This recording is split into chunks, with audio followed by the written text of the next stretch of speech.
Hi folks, Nathan here again. We are going to look at a couple of things, and I'm just going to give you some encouragement to participate with us in advocacy and share some materials with you that we have available here at Family Protection Ministries to help educate you and your family about how you can be involved in advocating for our freedoms, for our families, and for homeschooling.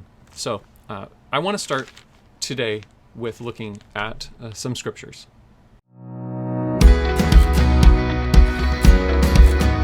Welcome to the Frontline with FPM, where we talk about California politics, homeschool freedom, parental rights, and the family. I'm your host, Nathan Pierce, and thanks for joining us today. Let's jump right in and see what's going on here on the Frontline.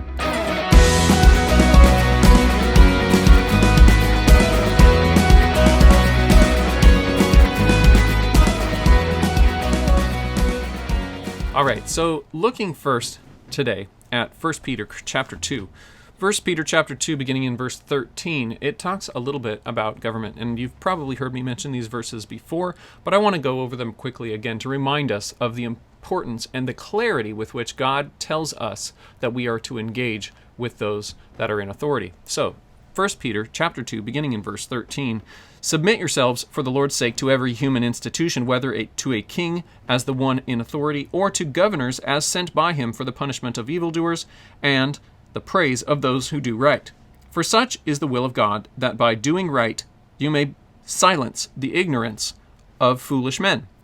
Act as free men, and do not use your freedom as a covering for evil, but use it as bondslaves of God. Honor all people, love the brotherhood, fear God, honor the king." Now, there's two things I want to point out in this passage. First is that God is telling us to honor those in authority, and he specifically spells out the purpose of authority, and we'll get to that, but he's saying to submit yourselves for the Lord's sake to every human institution. Submit, it means to put under and to acknowledge the authority that the other has over you. So in this case, he's saying that we, as Christians, believers, we should be submitting ourselves under the authority of God, but also in this case, he's talking about under the authority of a king or human. He's talking about human institutions.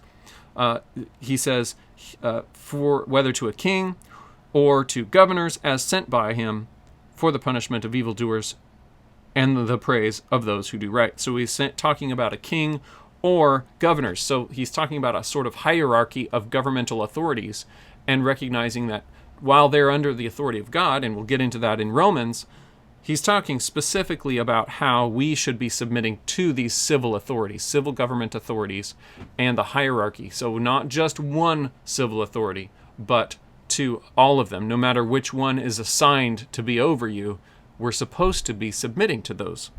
Now, let's look at what they're actually being told to do, or what's the role of that civil authority. What is their job?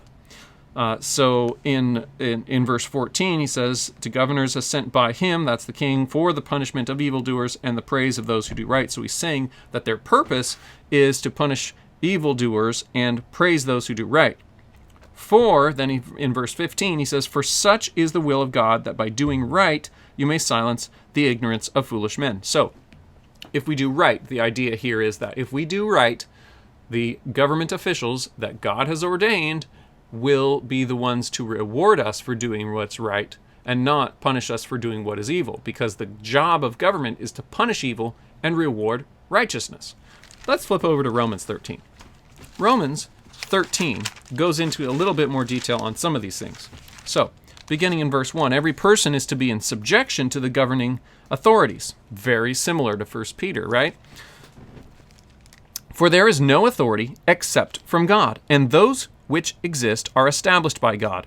Therefore, whoever resists authority has opposed the ordinance of God, and they who have opposed will receive condemnation upon themselves. For rulers are not a cause of fear for good behavior, but for evil. Do you want to have no fear of authority? Do what is good, and you will have praise from the same. Again, the point here is that he's saying the role of government is to punish evil and reward good. He's saying you will get praise for doing what's good. If the government is doing what they're supposed to do, that's the situation. So we should be constantly seeking what is good. Therefore, in verse 4, let's continue on in verse 4. For it is a minister of God to you for good. But if you do what is evil, be afraid, for it does not bear the sword for nothing. For it is a minister of God, an avenger who brings wrath on the one who practices evil. Therefore it is necessary to be in subjection, not only because of wrath, but also for conscience sake. For because of this, you also pay taxes, for rulers are servants of God, devoting themselves to this very thing. Render to all what is due them. Tax to whom tax is due, custom to whom custom, fear to whom fear, honor to whom honor. Owe nothing to anyone except to love one another, for he who loves his neighbor has fulfilled the law. So, this is a good reminder to us that we should be doing right for the sake of the rest of society, but also for the sake of our own selves. We don't want to be punished for doing what is evil.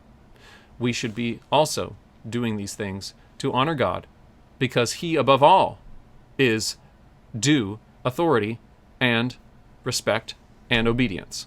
So, beyond God, these authorities from government are supposed to be subject to God. And they are, because no authority comes from anywhere except from God. The only authority that exists is that which has been established by God, as it says in Romans 13, verse 1. There is no authority except from God, and those who exist are established by God. So, we know that every ruler is there because God established him. So, next time we're complaining about our authorities, we should remember this verse and make sure that we are not disobeying God by disrespecting that authority.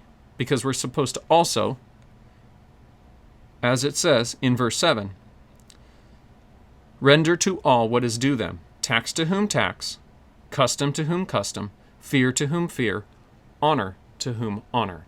So, remember these things and consider that God is over each of these levels of government, no matter which level it is.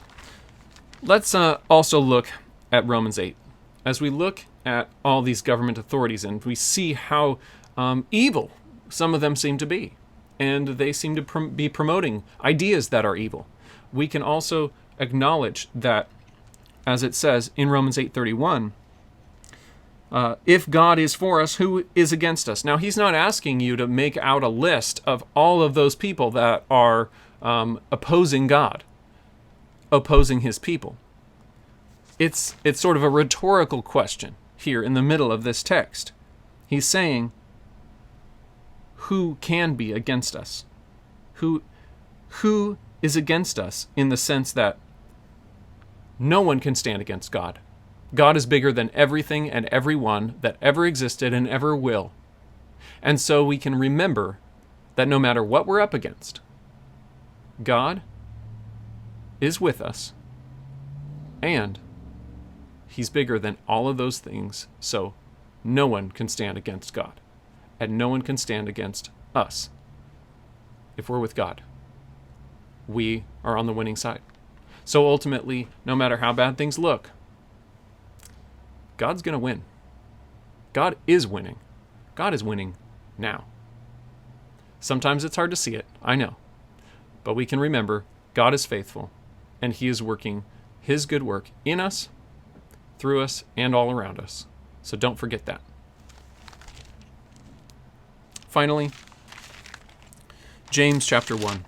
James chapter 1, verse 5, but if any of you lacks wisdom, let him ask of God, who gives to all generously and without reproach, and it will be given him. So if you are not sure how to engage in any of these political battles that seem to be going on and seem to be maybe over our heads or seem to be bigger than anything that we can understand, we need to go to God, because he is bigger than these issues.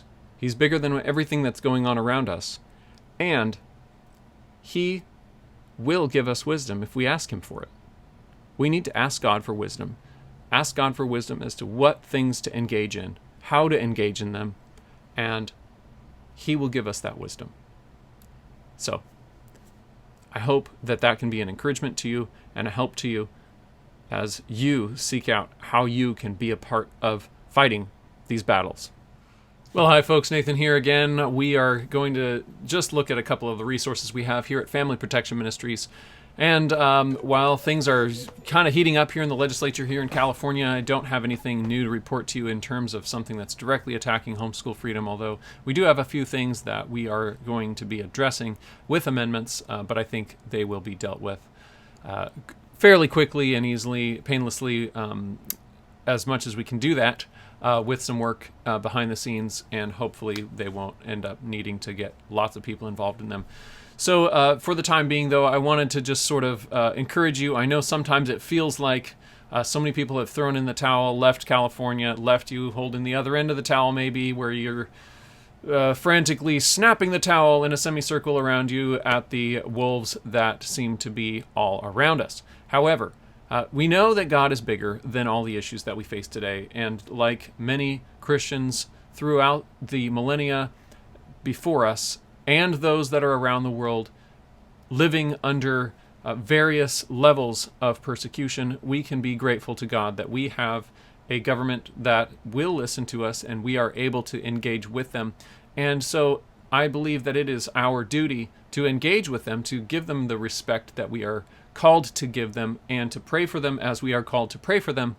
And also we should be working to encourage one another as we are living in this society. We should consider ways that we can make that society the best that they can be, and by doing things like engaging with our civil authorities, we can be a part of that government. So while we participate in that, let us remember that God is greater, and if God is for us, who can be against us, as it says in Romans 8:31. So continue to keep on engaging, be aware of the elections that are going on and coming up.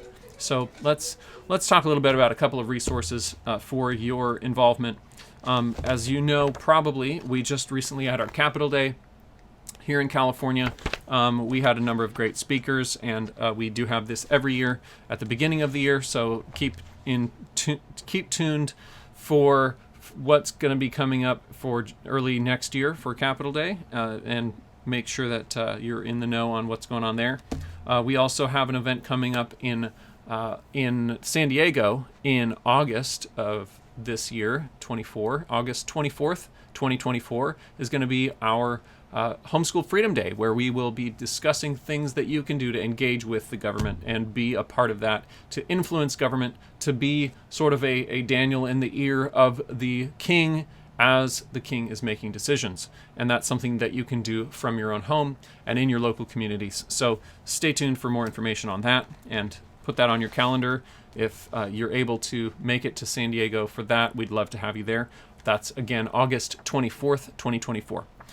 So additional resources that you could check out is our Advocacy for Homeschool Families book. This has been developed over a number of years, and I would encourage you to take a look at that. And you can request that through our website with a donation.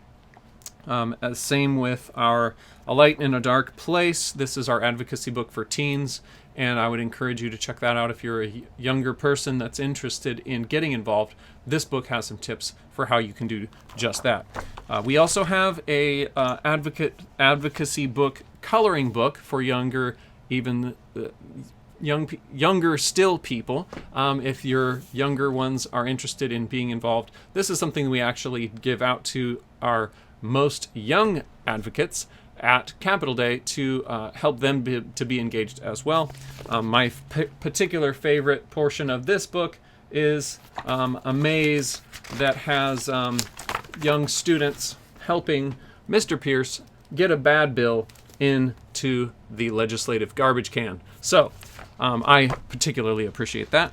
Then finally, the last item I want to share with you is our issues guide. And again, all of these can be requested through our donation page on our website. You can just make a donation of any amount and request one of these items be sent to you. So I would encourage you to do that if you're interested at all. This book has a series of articles on the various issues involved with parental rights families and homeschooling, if you're interested in reading that. They come from newsletters that we have published over the years, over the last 35 years. So I would encourage you to check those out. And again, thank you so much for your support, encouragement, and partnering with us in maintaining freedom for the family to exist and to thrive in California. Until next time, God bless you, and we will continue to strive for fighting for our freedoms here in Sacramento. Thanks so much. Bye for now. Thanks for joining us for this episode of The Frontline with FPM. For more information about the topics we discuss here, check out Family Protection Ministries at fpmca.org and subscribe to our channel.